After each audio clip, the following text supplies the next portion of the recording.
Hello, it is 5 a.m. in Washington. It's midday in Cairo. I'm Monita Rajpal. And I'm Zain Verji. You're watching World One live from London.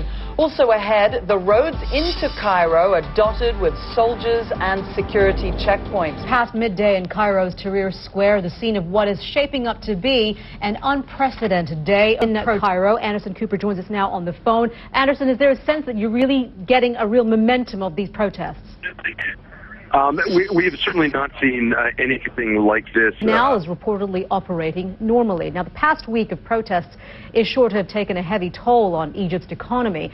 Share prices fell by nearly a fifth before the stock market closed last week. And we've heard about businesses grinding to a halt or just staying shut as a precaution. In Cairo, many shops are closed. There are long lines for food. Gas stations have run dry. A snowstorm is sweeping across large parts of the United States. Something like three-quarters of the country, that's three-quarters of the country, could be in for snow. Let's get some more on that. That's some more information, not snow, that is. Meteorologist Jennifer Delgado is at the World Weather Center. They don't think they need more snow, Jen. They don't need more snow. And Monita, we have new information, and it looks like we could see potentially about 48 centimeters, about 18 inches. And then you can't forget about the severe weather with the tornadoes that are going to come later on today. So certainly this is not going to wrap up until Wednesday. No kidding. All right, Jen, thank you very much. You're watching World One live from London. WikiLeaks is now turning the spotlight on the British government. We've got new information surrounding the release of a man Washington says a retired U.S. diplomat in Cairo. He's there to press Egypt's government for democratic reforms. The State Department says Frank Wisner, the former ambassador to Egypt, is there as a private citizen, but has an opportunity to reinforce U.S. policy. Many Egyptians want to hear a clearer statement of support for their uprising for the most powerful democracy in the world. Here's opposition figure Mohammed al-Baradei talking to Anderson Cooper on Monday about why the U.S. must cut its longtime ally, President Mubarak, loose. Your message to President Obama is what? Well, let's take you right now to Cairo, and CNN's Fred Pleitgen has been watching the crowds swell in Tahrir Square, and we want to talk about the momentum, Fred, in terms of is that really gaining some sort of traction there?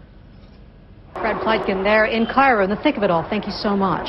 Well, Iran has been quick to speak out in support of the uprising. Analysts say Tehran may try to take advantage of the crisis and plant the seeds of an Islamist revolution in Egypt. The semi-official Fars news agency says some of Europe's top football clubs have been bucking the global recession in a crazy scramble for players during the mid-season transfer window.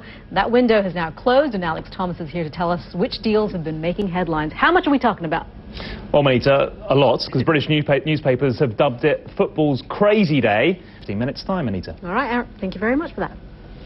Well, incredible photos have been released showing a tribe in the Brazilian Amazon said to have been living in total isolation. These pictures were taken near the border with Peru. And reporting there now, with all the turmoil gripping the country, it is no surprise that tourists are beating a retreat. But are, I guess, hoping for a retreat. But getting out of Egypt is no mean feat, as Fred Pleitgen explains.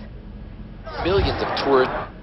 You're watching World One live from London. I'm Zain Verji. And I'm Monita Rajpal. Thank you for joining us. We want to give you another look at Tahrir Square in central Cairo. Protesters have called for a march of millions today.